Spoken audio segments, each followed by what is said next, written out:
tu faire comprendre batu que Ebola iko. Alors docteur, tutaongea juu ya juste quelques sujets aujourd'hui.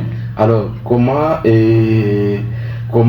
la définition d'abord de la définition des cas de maladie à virus Ebola. Tout à l'heure, la définition. Qu'est-ce qu'est la maladie à virus Ebola? Deuxième chose, qui sont les cas suspects? Banani biko cas suspect benye biko banambukizo probable, biko probable, biko presque. Et puis le cas confirmé que tu as déjà le but tout à je crois, docteur Jonathan, il est mieux placé déjà pour t'expliquer parce que Ebola iko, même si c'est pas tout qu'on a seulement iko non, il faut faire très attention. C'est une maladie type plus que le sida. Vaut mieux vivre avec le VIH que ukufa na Ebola parce que Ebola vraiment tout ça na on est direct avec le VIH tu pas j'ai à 20 ans 30 ans on a comme on a respecté tout on a mais pas avec Ebola parce qu'avec Ebola iko pas na on aenda una banazika watu histoire kuna fanya nini inaisha. Alors docteur Jonathan, à vous la parole. Vraiment merci beaucoup.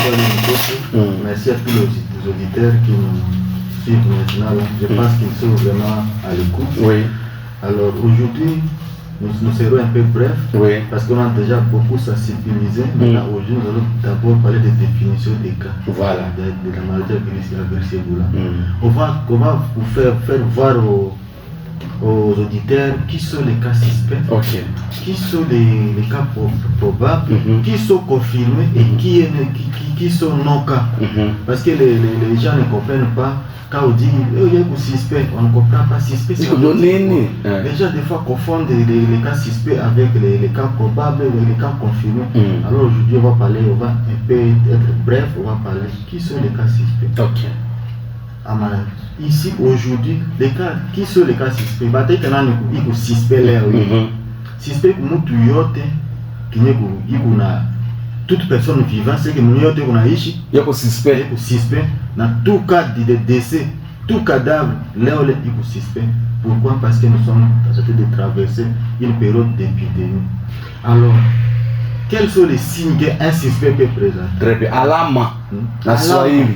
Dans un premier temps, toute personne suspecte, premier signe, la fièvre. Fièvre nazo quoi d'une façon haiko inafika brutale et tout ça c'est vitu tulikuwa hapa tunakala hapa pa kutoka nje kutempérer fièvre 38 anala déjà uko suspect.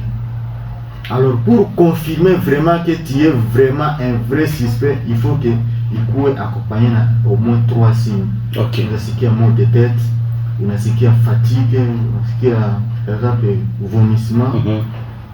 Donc mal de tête kichwa kuluma, fatigue mtu anachoka na vomissement kutapika. Mais la tafsiri na benya abiko na comprendre peut-être français. Voilà. Sama masiku hizi signe ile inakuwa mingi, peut-être organisme zinaweza réagir, peut-être hapana diarrhée juu mtu kwa gopa Ebola, unasikia hata muscle yako inaanza luma, ba articulation inaluma. L'air qui n'est inexpliqué, vraiment là tu es un cas suspect. Là directement il faut une alerte. Il faut alerter et puis voir comment on peut t'aider le plus tôt possible. Très bien. Ça c'est un cas suspect.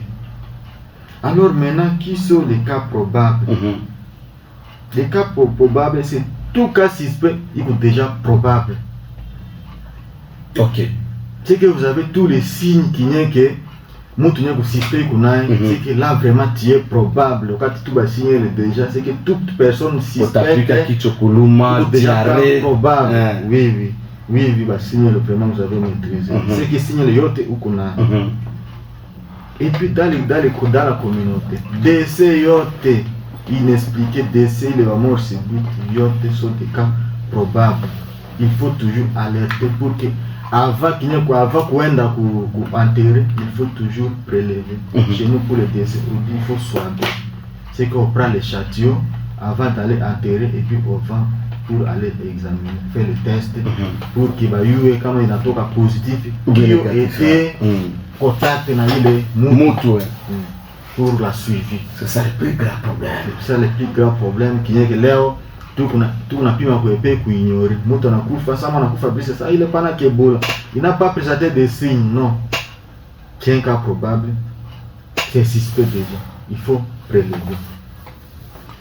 Docteur, c'est ça, Diana, si je ne vous coupe pas la parole, ça, Diana, Moutouma, taximène, le bébé, Moutouma, ligne à Pigo, brisque le Moutou Nanguka, Damo Toka, batu ya sana non sama ko kifafa ndio nafaa yeye damu kuna toka ile taximène a pris le large. Il est au premier cas. Deuxième cas ilikuwa kukapa. Le papa a amené son fils anatie katikati entre taximène na papa. Mtoto jana anatoka vile damu tout ça balitie pale kukapa juste kama unafika kukapa ava ba PCR ou gauche pas faire de nyumba mwa kwa taka jenga pale hivi. Fazi manatia ba signe rouge ino ba vunje yao. Mtoto alala pale chini bataximène anaita no mama mkwe kukama déjà apparemment mtoto ulikute cha kufa parce que damu déjà partout kwa natoka. Oui, on a de cette situation. Voilà, je ne sais pas les parents, les papas aussi de cette affaire kama yeye angali biko quarantaine, je ne sais pas. Là c'est directement lui c'est les cas contact direct. Il a attendu à communiquer direct pour donner pour isolement. OK. Il va commencer avec le traitement, il va pouvoir prélever, il va faire l'examen quand il est positif, il continue avec les médicaments. Quand il est positif, on va les garder, quand il pas présenté signe d'21 jours, on va les relancer. Très bien. Par exemple pour les cas de taximènes d'hier, des cas de Bigo, parce que nous tous on a été alertés, nous sommes arrivés là-bas. Les garçons c'était un épileptique. Il a fait une crise d'épilepsie, ce qui a fait qu'il a eu la mort. Il a cogné sa tête. Toute personne, comme on brisque et tout, tu vas faire l'hémorragie. Alors on a transporté les garçons à l'hôpital pour des exemples, mais dans ses antécédents déjà c'était un épileptique. Alors on n'a pas ignoré, on n'a pas émis l'hypothèse des maladies à virus Ebola parce que nous sommes dans le contexte. On ne sait pas parce que c'est parmi les maladies chroniques, l'épilepsie, il vit avec ça. Est-ce que peut-être il n'a pas fait une crise suite à cette crise-là, il a un enfant, il va brisque, il a aujourd'hui quand il fait une crise, aujourd'hui Ebola en a profité, donc on a prélevé hier, aujourd'hui on aura les résultats, on va connaître où c'est positif ou négatif. Comment c'est négatif, on va soigner son épilepsie. Très bien. Mais pour les papas d'hier de l'enfant, vraiment lui c'est un cas contact direct, lui c'est isolé, à isoler. Très bien. Avec les frères des enfants, maman, tout ça sont des contacts directs et qu'on va les amener en quarantaine. Maintenant, les taximènes qui a pris large, maintenant c'est ça le problème. C'est ça le problème, les taximènes, parce que le total nous c'est c'est les taximènes aussi, c'est un cas contact direct. On va chercher pour lister, tous les autres vont lister, les taximènes sera listé pour ça ou c'est ça le problème. On va le trouver, il y a toute une équipe pour ça. On n'a pas le taximène, on va le taximène, association fulani, on va les chercher, on va les trouver. Très bien. Donc, Coach Robert, ouvre la question parce que nous sommes une communauté. Hakuna question. Je voulais terminer par l'exposer parce que je sais qu'il y a beaucoup de questions. Oui, allez-y. Alors maintenant, parce que nous sommes avec un petit point, les cas confirmés sont au cas. Des cas confirmés aussi, c'est tout cas suspect. Ou cas confirmé, mais avec les résultats de laboratoire positifs. Très bien. Là, vraiment, c'est confirmé parce qu'il est qu'il quoi suspect. Mais quand tu vas faire tous les premiers examens, c'est positif. Là, directement, on dit que c'est le cas positif. Lui, là, c'est la personne, là, vraiment, il est confirmé. Il n'est pas en tant que c'est non, il est comme un triage, il va le faire pour directement au centre de traitement parce qu'il fait passer directement au traitement. Alors, non-cas, c'est quoi d'abord? Les non-cas, c'est aussi tout cas suspect aussi, mais avec les résultats négatifs. C'est que le président a présenté signe, tu n'as qu'à m'attendre, pas tu n'es dans l'hôpital, au triage, on a fait fièvre, peut-être qu'on a douleur musculaire, tu n'as pas tu n'as prélevé, on a fait un examen, à moindre heure, on a côté négatif, là, on te relâche directement. On te relâche, mais tu as les trois mesures pour la prévention, mais on te relâche parce que tu es négatif. Très bien. Ma question au téléphone, numéro à radio, comme on appelle à docteur Jonathan, numéro de téléphone, ça c'est le numéro parce que casque, c'est un casque. On appelle à Kuita direct aussi mon numéro 082 59 49 543. 082 59 49 543. Banduku, il est bituiko, iko na maliza ba famille. Regarde, nous on a perdu maman ya Myriam Nana, on l'a perdu. Demaï, Nana Myriam, cousin, 4 personnes ku famille. Ile kwa kaya ki batu ngini ku ba famille ba perdre batu mingi ta 5 6 ou 10 bana perdre baba na femme mtoto na kufa ni des maisons qu'on a fermées, famille yote naisha. OK. Donc famille naisha. Alors tufae tusifanye blague ile bitu tujikinge ba taxi nene au huyo mwenye kuna beba. Tu ne sais pas. Bon, ou unapanda vile bon, au mtu mako naita, laissez-moi le prendre. Allô? Oui. Bonjour. Bonjour. Comment se prévenir le salon de coiffure sans faire? Comment se prévenir au salon de coiffure? Surtout dans le salon, tout qu'on a l'ongana, tout mingi, si je comme un mesure de prévention, pas chaque fois, pas chaque mesure. Très bien. Très bien. Docteur Nicolas, docteur Jonathan, allez-y. Moi, je pense que j'ai déjà répondu à beaucoup déjà cette question parce qu'on me pose en privé. Le problème, c'est quoi? Répondez toujours. Il faut toujours.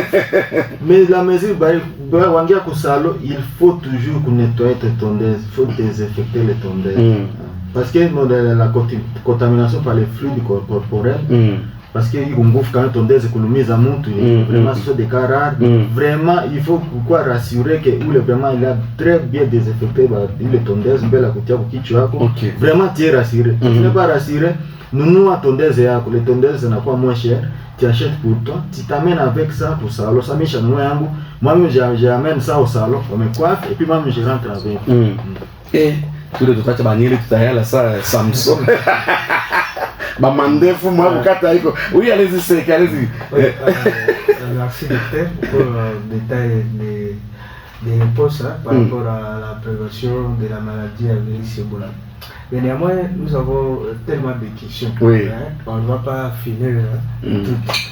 Mais pour moi, c'est par rapport à jusqu'à maintenant, avec des Bunia, les gens sont en train de faire tout comme si rien n'était. Voilà. Donc, c'est comme s'il n'y a pas la maladie à virus Ebola. Et pourtant, les gens meurent tous les jours. Donc, hier, c'était 21. Oui. En fait, les gens meurent tous les jours et ça a accentué même depuis que la maladie a été déclarée. Quelles dispositions jusqu'à aujourd'hui les gens des ripostes sont en train de prendre par rapport à choses à confinement? Parce qu'on a vu avec la maladie et avec la Covid, il y a eu vraiment beaucoup de choses qu'on avait interdites. Alors, c'est comme si l'autorité, je ne sais pas qui va prendre cette disposition pour déclarer vraiment avec des Bunia qu'on ne peut pas avoir des gens qui est habillé. Et pourtant même là où on a découvert à Mungwalo, les gens quittent de Mungwalo jusqu'à Bunia, alors les gens viennent et tout le monde travaille comme si il n'y avait pas de la maladie à virus Ebola. Ça c'est la première des questions. Salomon Kamata, Achanane sait qu'à maliser question, je vais vous prendre, Acha sait qu'à maliser question. La deuxième, jusqu'à aujourd'hui, bon, je ne sais pas si c'est l'information confirmée, on parle qu'il n'y a pas de vaccin pour cette épidémie. Alors, on va attendre jusqu'à combien de jours pour avoir un vaccin et pour que les gens puissent commencer à être protégés parce que on en a marre, parce que les gens, est-ce qu'il faut attendre que les gens puissent finir avec cette maladie avant de trouver des solutions? Donc, c'est ça ce que j'étais en train de me poser comme des questions, mais heureusement, je vous trouve aussi sur ce plateau pour que vous puissiez éclaircir l'opinion par rapport à cet état de choses. Très bien. Je sais que merci beaucoup pour la question. Je sais que Robert est vraiment passé peut-être là aussi des réponses. Mais hier, vraiment, vous avez suivi les interviews des chargés de l'OMS. Vraiment, il a parlé de ça. Très bien. Normalement, comme vous le dites là, il fallait quarantaine. Il fallait qu'il n'y ait pas de déplacement. Aujourd'hui, quand on est au Bunia, quand il y a quoi accentué parce qu'il y a beaucoup de mouvements. L'épicentre de cette épidémie, c'était Mungwalu. Maintenant, les gens de Mungwalu fuient Mungwalu pour Bunia. Alors que de Mungwalu, déjà, il y avait déjà beaucoup de contacts, beaucoup de cas confirmés apprenant toutes ces zones-là, Mungwalu, Makofi, vous rentrez comme ça, Bambou, Kobu, il y avait beaucoup de cas confirmés. Maintenant, tout ce monde-là est maintenant ici à Bouni. Et puis, comment ce monde-là s'est fait? Il se cache maintenant. Vous voyez avec moi qu'aujourd'hui, il y a beaucoup de cas de décès à domicile. Les gens meurent maintenant à la maison, les gens ne viennent pas à l'hôpital. On fait des sensibilisations. Si d'abord notre monde sportif, si on vient aujourd'hui dans toutes les radios, c'est pour la sensibilisation, pour que cette histoire ne nous touche pas dans le monde sportif. Parce que dans la communauté, il y a des relais communautaires qui passent. À chaque fois, protégez-vous. Il faut des hygiène individuelle et hygiène de masse. Il faut vous laver les mains pour se protéger, il faut régulièrement laver les mains. Vous avez dit qu'il n'y a pas de médicaments, de vaccins aujourd'hui. Bien sûr, les médicaments, il y a une expérimentation. La Russie a de faire les vaccins. Il y a beaucoup de partenaires qui cherchent comment, des pays qui cherchent comment trouver les vaccins. Il faut trouver les vaccins, pas aujourd'hui, à quand. Et puis les vaccins, il faut que les vaccins entrent en expérimentation. On ne va pas commencer par nous les hommes, non. On va commencer par les animaux. Faire les expériences sur les animaux et puis les vaccins vont revenir chez nous. Alors ça demande un peu du temps. Pour le moment, ce que je vais vous dire, c'est seulement les simples mesures barrières que nous les parlons chaque fois ici. Aujourd'hui, nous avons changé. Aujourd'hui, nous sommes entrés dans l'éducation. On a parlé maintenant des cas parce que déjà, les publics, le monde sportif, qui sont des cas suspects, des cas probables, c'est pourquoi aujourd'hui nous sommes rentrés. Mais si les places de sensibilisation, on les dit que tout, peut-être que je pense que ça peut être qu'on n'a pas accentué la sensibilisation parce qu'il fallait impliquer même les leaders communautaires. J'ai dit les relais communautaires passent, vous allez voir dans les différents quartiers, même dans les églises. Aujourd'hui, toutes les églises en parlent seulement des maladies à virus Ebola. Vous allez même à la radio, toutes les radios, même dans toutes les émissions politiques, avant de commencer, ils reviennent toujours sur la maladie du virus Ebola. C'est que ça a pris une ampleur, la lire ou la maladie maintenant a pris, ce n'est pas facile. C'est pourquoi même nous-mêmes, vous voyez, des fois, vous rentrez à la maison, vous développez des signes de stress là, vous allez vous dire que peut-être c'est l'Ebola. Maintenant, tout le monde est stressé. Rentrez à la maison le soir, vous trouvez tout le monde est stressé. Vous ouvrez le téléphone. Des fois, moi, je n'ouvre pas le téléphone parce que maintenant, ça a aussi un impact négatif sur le plan psychologique de tout le monde. Maintenant, tout le monde est en train de faire maintenant de développer une maladie.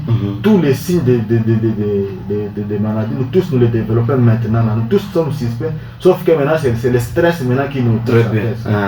Stress n'a plus de temps. Ça fait vraiment peur. Puisque même l'école, les enfants de l'école primaire, je ne sais pas leur prise d'argent maintenant.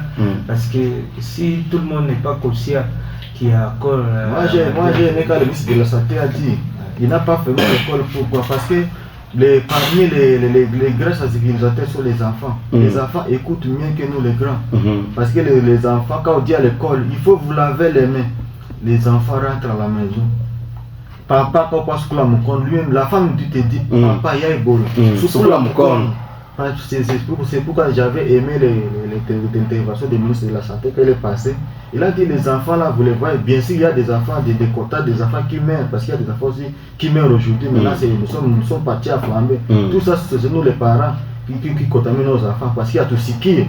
Tout le monde a tombé à couler, tout ça, nous rentrons maintenant contaminant nos familles. Alors vraiment, la mesure barrière, les chimies, maladie, tout ça. Quand on a fait un kichongofu, tout a dans la famille, parce qu'on ne parle pas seul. Nous allons partir avec la famille. Très bien. 082 59 49 543 Salomon Utabacheita de l'état que coach Robert il va poser question coach. Oui, merci beaucoup. J'ai aimé la sagacité de docteur. Il a bien expliqué, mais hatutachoka va toujours continuer à rappeler. Unaona, napenda niongea nje kwa Kiswahili. Oui, sema hapo. Unaona Ebola exist. Leta kunaongea ni katika Salomon. Kitu nyeko na huwa iko Salomon, je suis Robert. Allô? Allô papa, bonjour. Bonjour Salomon. Bien. Merci mon cher. Si vous êtes salama. Iko hivi. Vous savez que ici on va me prendre, il m'a posé deux questions. Oui, allez-y. Ok, Oui. Parce que, en tant que soit possible aussi, si un peu de toi comprendre, parce que c'est ton frère, bon, une fois, on dirait que la tour est très large. Contact, si toi comprendre, nous n'avons pas de client, c'est que la bosse, c'est pas quoi. Ça, contact, dans la fin, il t'a pas une contact dans la franga, oui. Très bien. Donc, tu as expliqué du contact pour franga. Voilà. Robert, est-ce que tu as répondu de Salomon? Bon, docteur Tarudulia. Je vais te poser question. Docteur Tarudulia pour répondre nani Salomon. Alors, Ebola existe.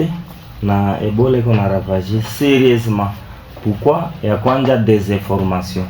Batu banangia kuba des informations. Non, je sais pas kama. Tunaona kumungwa ilikuwa maneno ya serikali. Tout ça hapa batu bananja sema huko hospitali kama biko nafanya batu je. Oh, mtu anasikia fever anaogopa kwenda kwa hospitali. Donc unaona des informations inafanya kiko na jipropager tena davantage. Ya pili négligence ya bakongolais. Unaona il y a eu le cas ya virus ya Ebola ku Uganda. Oui. Mais vous avez suivi le chef de l'État pour Twitter qui ne cesse de s'exprimer sur kama leo tena anasema nini, anasaluer avance yenye kona pitika kwa ki presque nisha comment batu bana mesure barrière ko kabisa nguvu sana na bakan contact na diminuer na batu bananja kutoka c'est sauf. Pourquoi? Parce que iko ichi yenye batu banaheshimu sheria. Ndio. Alors Congolais prend tout à la légère. Et on avait parlé autrefois des modes de transmission ya maladie ya virus Ebola. Tulisema mtu yenye ça se transmet kuba gisi docteur alisema kuba nini kuba fluide corporel, c'est-à-dire jasho, mate, mkoyo, damu, je sais pas, vomissement, kutapika, diarrhée, unaguza nguo ya mtu yenye ilikuwa anasema hata mko unacheza balu. Jasho, tout ça unaguza, mko unaguzana. Na wakati yenye unalumiza unavunja buto sana uliguza mtu wa Ebola. Mulisalimiana na jasho yake deja iko na virus. Parce que hauyue nani ko 38 degrés parce que celui qui est mwenye nanja développer maladie déjà pale ndio anakuwa déjà très contagieux. Alors unaona que déjà unajitransmettre unakuwa victime pour rien. Voilà pourquoi wasa tunawe mkono, tusichoke na kunawa mkono. Par rapport na mode de transmission tu unaona au moins bangozi, unaona ngozi il faut lumize tout ça. Mais sasa ba mikezi pua, macho, kinyo, donc kufazi ile pale hailombe kulumia. Donc ulisalimia mtu, uliguza jasho ya mtu yenye iko na Ebola, unatia mkono kupua directement. Or iko exercice ya nguvu sana mtu afanye une journée bila kuguza visage. Kama hakuguza pua au motaguza macho, surtout pour macho direct. Pourquoi peut-être tu veux le nez sèche qui passer mais macho c'est macho directement. Donc c'est difficile mtu afanye une journée bila kuguza macho. Voilà pourquoi on dit désinfecter ko 3000 4000 francs, 5000 francs, 8000 francs unanunua, unatembea na yako maiko ya bule pale, maiko ya bule Salomo. Basi utakatala franga parce que les valeurs la franga c'est qui est contaminé, mais l'argent qui est contaminé. Voilà, c'est mode de transmission Salomo. Tout en le tire sukula tout mon compte, si ça franga poche na sukula. À chaque fois tu enlèves l'argent de ta poche, il lave les mains. Parce que tout objet qui n'est que tout contaminé, ça transmet directement, ça va te contaminer. Heureusement de ce côté-là, Ebola n'est pas résistant plusieurs heures à l'air libre. Et donc ça nous rassure un peu. Alors donc ba modèle ya transmission iko autrefois nilisema banduku tunapendana mais nilisema batu biko na kunya mandro rai. Biwa kunya mandro kurai. Na tuko contre batu akuzisa mandro.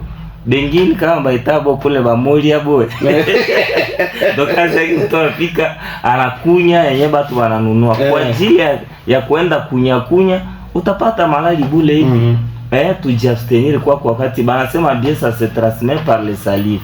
Bon admettons que moko batu 10 mtu mmoja alikuwa deja ka contact, si mnaona deja enye bote or banasema hakuna dawa hivi, tupime kwa kujikaza gisi batu ya Uganda banajikaza kutia nani usiri. Alors par rapport na salon de coiffure, une salon de coiffure c'est vraiment une zone à haut risque. Une zone à haut risque si tous les matériels ne sont pas bien stérilisés. Et je vais me défendre. Alors comment vous protéger qu'au salon de coiffure? En tout cas 5 mesures netapima kusouleve. Et à kwanja ku salon de coiffure il faut dire rassurer que matériel iko stérilisé. Bien stérilisé. Stérilisé, en tout cas là c'est non négociable. Bien stérilisé. Et il faut qu'on a rasoir, tondeuse, peigne, et ciseaux.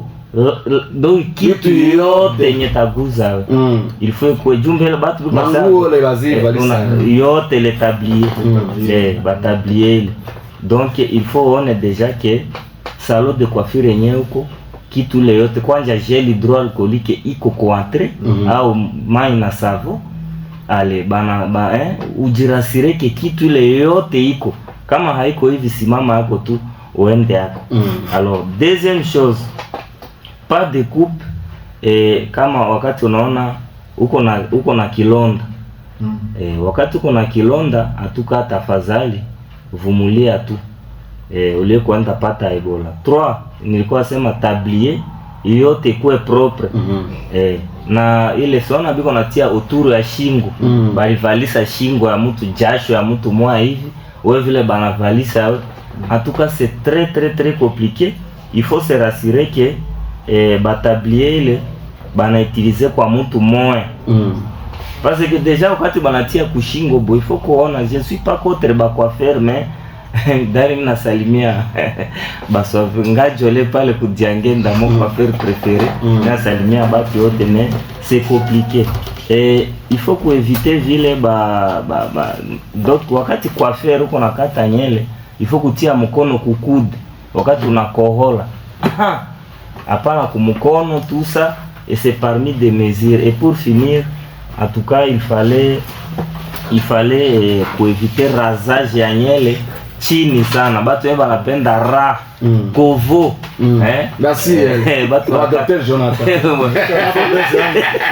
il faut pour éviter kovo parce que wakati yenye unalumia unaona non seulement kulumia inaweza ina expose mtu ku Ebola, ina expose ku VIH, ina ku expose ku hépatite B parce que unaona c'est un peu compliqué. Alors la hatulete boka Ebola, c'est facile wakati banakata mesure barrière. Mais wakati tunapanique, tuna négliger, ndio unaona iko na diagramme. So na ba famille unaona batu 4 5 juu no voilà mtu anakufa or maiti yenye nakufa na Ebola iko très contagieux. Voilà. Alors ayombi kuguza wakati mtu anakufa brusquement, il faut kuona alikufa je tout ça chaque fois alerter ba service. Alors nitafinir kwa batu ya des informations non hôpital biko nafaa hivi. Je forme la population de Bunia que même Samaritan Parse nafungula satre kabambi ya surveillance ya Ebola pale ku système ku police de frontières. Donc là il y a des médecins expatriés banafika avec d'autres satre villes yenye iko rapara ainsi de suite. En tout cas il faut vite se diriger. D'ailleurs mtu wepe unasikia tu fièvre kwenda wepe parce que plus mtu unaenda mbele plus uko na chance moya ya kusurvivre. Docteur anayua yeye des médecins ba collègues yake wengine balikuwa isolés, contaminés, mais en tout cas nous avons appris que alitoka na banashukuru Mungu. Je pense c'est que kama unaenda mbio bananja kuattaquer déjà ba fièvre, ba vomissement et par des médicaments ba médecins banayua uko na bahati D'ailleurs ukienda kufazi ila iko taba dawa moja grave yenye biko naleta.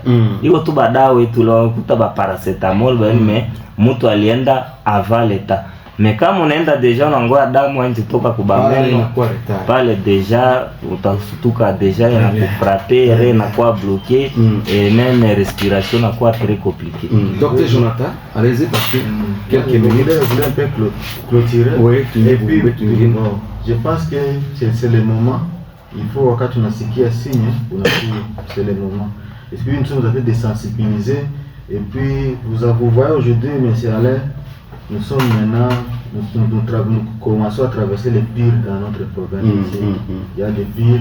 Alors moi-même, je regrette aussi parce qu'aujourd'hui on ne peut pas laisser faire déplacer nos équipes, nos clubs parce que tout pour le moment, dans la mesure contre Ebola, dans notre monde sportif, la première mesure était d'arrêter toute activité, ce que l'autorité avait fait en collaboration avec les chefs de division, on a arrêté.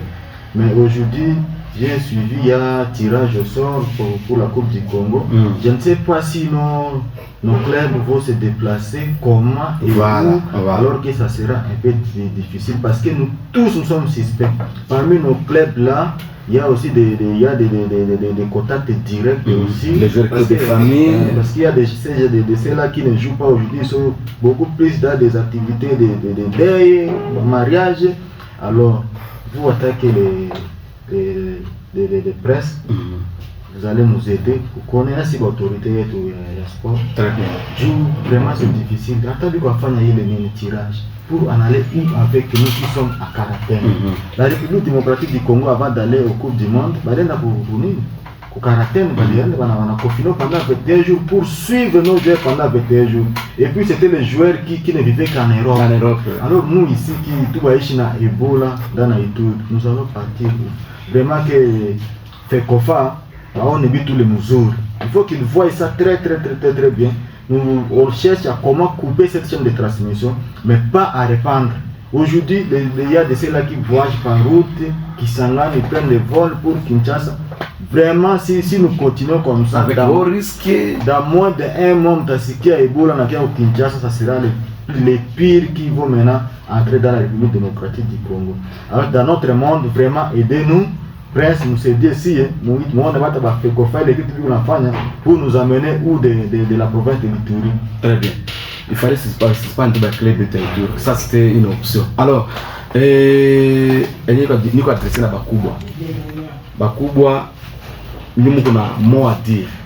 On a Museveni alikamata, alikufine tout le monde, balikuwa banyumba. Naka inafanya inafunguka. Maire de la ville, gouverneur. Est-ce qu'il n'y a pas moyen de confiner Bunia, la ville de Bunia?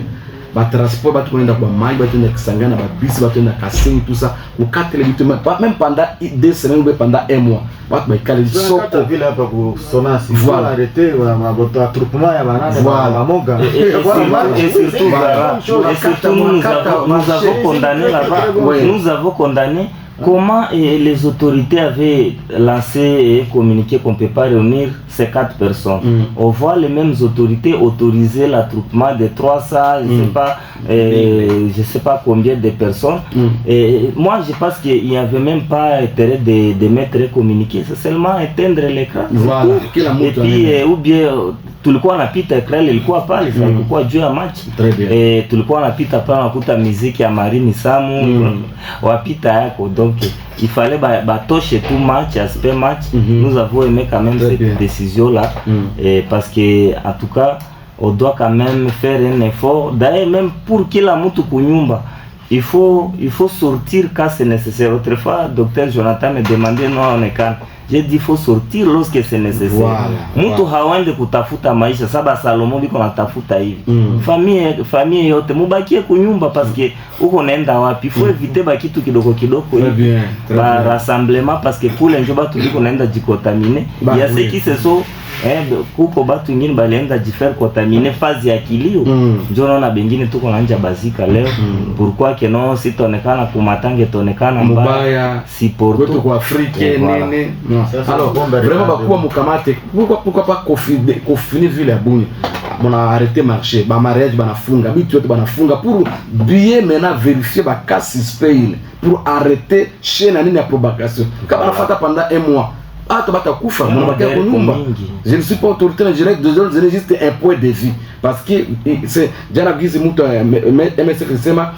pour gérer les cas de Bunia, c'est très compliqué. Parce qu'il y a trop de mouvements. Bato apanda bise banenda kisangani, bato apanda bise banenda aru ariwara, bato nenda kasenyi, ba motari ba bana tano ku moto munakazana. Donc ayue kama unabeba motari ko namna kana moyo ko namna kana, tu ne sais même pas. Un auditeur a posé la question, Zambi Njoku Nini, comment Zambi t'a transmettre Nini virus. Non, il y a par exemple, il y a des parents infidèles. Oui. Vous laissez par exemple, votre épouse à la maison, vous partez, vous cherchez comment ta partenaire ringine. Ça c'est plus facile à contaminer. Voilà. Vous allez contaminer votre épouse, l'épouse a contaminé Batoto. Vraiment. C'est ça, qu'on va passer ma zambe, c'est ça. Non, ça sensibilisateur, c'est ça. Voilà pourquoi les sensibilisateurs bassin mabatu bapunguze kwa zambi. Parce que quand on a mutu vraiment kwa meremeta pale. Chez nous, dans les spermatozoïdes, ça fait 9 mois, il faut. Alors, mon gars, vous donne quelques minutes parce qu'on va parler de football. Oui, merci beaucoup, docteur.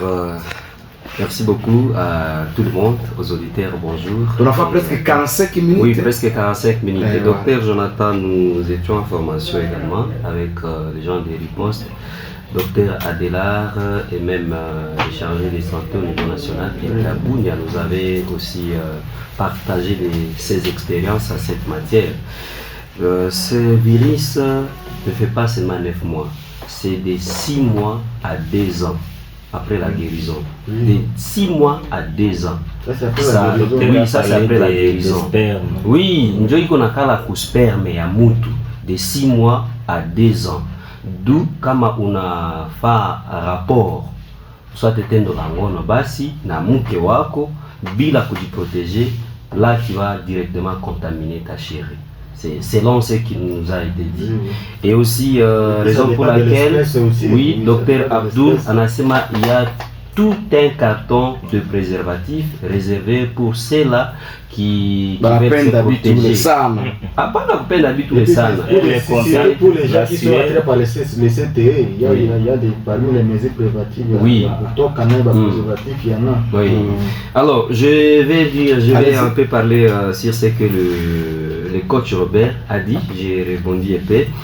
Coach Robert c'est seulement parastamol. Non, c'est pas ça. Ça c'est parce que il faut donc tout parastamol et tout métro. Rien ne sert que mieux dans l'hôpital. Mieux vaut que nous tout parastamol en guapa. Or c'est déjà interdit. Des efforts mais qu'on a interdit pour paracétamol pour pharmacie. Là pour pharmacie comme on a dit ça paracétamol, l'ordonnance médicale. T'arrêtes. Voilà, c'est une information que je te donne. Voilà, alors dis-moi c'est ma Coupe du Congo. Oh, comment est-ce que les touris? Non, c'est facile, non? C'est très facile. Comment? Nous avons des docteurs et les joueurs sont connus. Tout le monde est suspect. Tout le monde est suspect, bien sûr. C'est pas si qu'on va faire des équipes. Oui, chez quelqu'un d'autre, il peut voyager avec sa maladie. Et ça va se développer couler. Ça va se développer au lieu de la compétition. Voilà. Ça c'est le problème. On a découvert une femme qui a quitté ici Bunia. Il y a de lavage de mains à Lengabou. Je sais pas partout, mais comment Agnagna elle est arrivée affectée. Voilà. Non, ce qu'il est en train de dire, c'est aussi bien. Il fallait peut-être prélever tous les jeux. On prélève tous les jeux, on les observe pendant ces 21 jours. On prélève que la personne qui présente les signes. Non, pour les jeux, ça c'est un cas exceptionnel. Pour tout cas, les cas exceptionnels, on les met à quarantaine pendant 21 jours. On attend quand les joueurs vont présenter les signes. On ne peut pas prélever parce qu'on ne peut pas prélever pour rien. Même si on ne prélève pas, on les met à quarantaine. On peut mettre on peut mettre les joueurs à caractère pendant 21 jours, pendant que la date de la compétition est dans 10 jours. On va vous attendre jusqu'à 21 jours. Voilà, c'est que bon, on peut passer. Voilà, exactement.